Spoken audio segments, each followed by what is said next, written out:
Hey, what's up, guys? It's Jade again. Now, as you heard last week, I'm kind of new to this whole comedy routine thing, so you'll have to excuse me if I'm a little behind on the times, but camera's dirty. You like that, don't you? Oh, sorry. The huge thing in the world right now, what is it? Pokemon Go, man. It's huge. This thing was huge building up. And it's already become like the best-selling app of all time. People should have really seen this coming. And the thing is, it's got two different age groups, right? It's got every 11 to 15-year-old child in America who's getting Pokemon Go simply because it's the thing to do. And then you've got every 21 to 35-year-old adult who grew up with Pokemon, man. We grew up, and a lot of you are going to know what I'm talking about, you know? We grew up with the Game Boy screens, and if you stepped 1 foot outside, the sun glared on that screen, your Pokemon whited out before you could blink. Well, now we have these smartphones that have the reflective screens and stuff, and we can go outside in the real world and be Pokemon trainers just like we always dreamed of. I don't play Pokemon Go because I have I'm pretty sure Zach Morris's phone was newer than the one I have. But what's the biggest deal with Pokemon Go? It's not even the game. No one cares about the game. It's all about this civil war that we have going on, this social media war between the people who play Pokemon Go and the people who don't play Pokemon Go. It's like Bernie Sanders versus Hillary Clinton all over again. And you would think that the people who don't play Pokemon Go would say, oh, that's something I don't do. Cool. See you later. No. The people who don't play Pokemon Go, they have to tell you. You have to know, man, that they don't play Pokemon Go. That is all over my Facebook. Either memes supporting Pokemon Go or memes with some dude laughing from some old as shit movie with some sort of clever caption over it. My favorite one being that moment when you would play Pokemon Go, but you're not 10 and have shit to do. That is hilarious, and it's oh so true. You have so much better shit to do, like go home and type on Facebook about how you hate people who play Pokemon Go. You have so much better shit to do, right? You don't have any time to play Pokemon Go because you're too busy stopping at the stoplight and looking over at the kid holding his cell phone playing. I bet he's playing Pokemon Go. Look at my wife that hasn't touched below my belt in 15 years. That's what you get when you don't play Pokemon Go. And then the sad thing here is that people have gotten hurt, you know? People start playing this game and they don't pay attention to what's around them. And that is an issue, you know. I can agree to that. People need to pay more attention. But the thing is, you hear about people getting hit by cars playing Pokemon Go.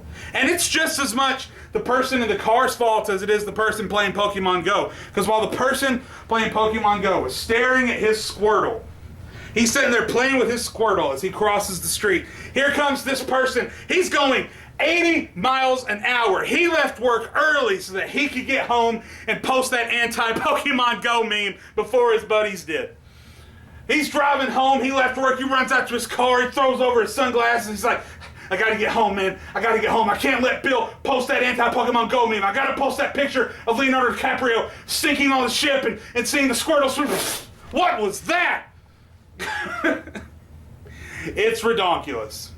And the other big thing, and this isn't something that we should laugh about, but for some reason I'm noticing a trend lately of parents forgetting their children in their vehicles. And again, not a laughing matter. Not laughing at the fact of children being hurt. Luckily, I haven't read a story recently of any children dying. I'm sure it's happened, and again, not a laughing matter.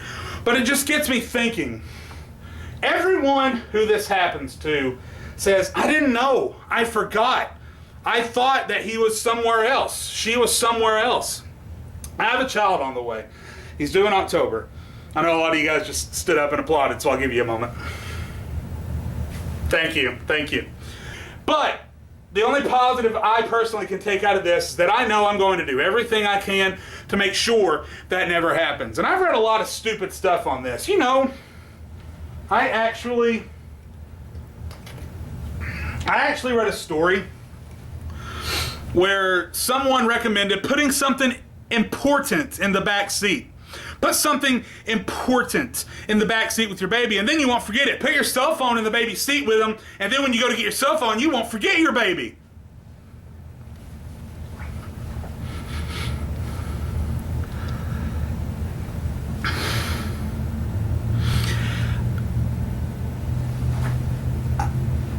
I'm honestly speechless. I'm honestly speechless, because if you need to remember your cell phone just to remember your baby, then you have no right to be posting a Pokemon Go meme. Just saying. I'm not going to need to put my cell phone in my backseat. In fact, I'll do everything I can to forget my cell phone. I don't even want it anymore. But in order to remember Joshua Caleb in the back seat, I'm going to order mirrors. I'm going to put 2 up in the corner here, and then I'm just going to layer the roof with mirrors. And that way, no matter where I look, that baby is in my peripheral vision, you know? And I do things, I used to forget my keys all the time, you know? So now every time I get out of the car, I pull the keys out of the wheel. I look at the keys as I'm stepping out of my car, and then I shut the door. I then open the door again. I look at the keys in my hand and make sure they are not in the car. And then I shut the door. And as I'm staring at the car key like this, I pick up the remote and I hit the lock button. And then I put the keys in my wallet. I then pull at the door to make sure that it doesn't open, and then I bang on my pocket to make sure my keys are still there. So I'm going to take steps to make sure I don't forget Joshua Caleb in the car. I'm going to pick him up. I'm going to stare at him as I shut my door. I am then going to hold him close as I open the door, make sure he is not in there, and then shut it. I am then going to hold his leg and stare at him as I press the bottom of his foot. And then I'm going to lock my door. I'm going to put Joshua in my pocket, slap him on the butt to make sure he's still in there, and then I'm going to realize that I left my keys in the truck and we're stranded. It's going to happen, I guarantee you. It's going to happen. I'll never forget my baby, but I'm going to have to trade one thing for the other. I'll always remember my baby, but I will never remember my keys again.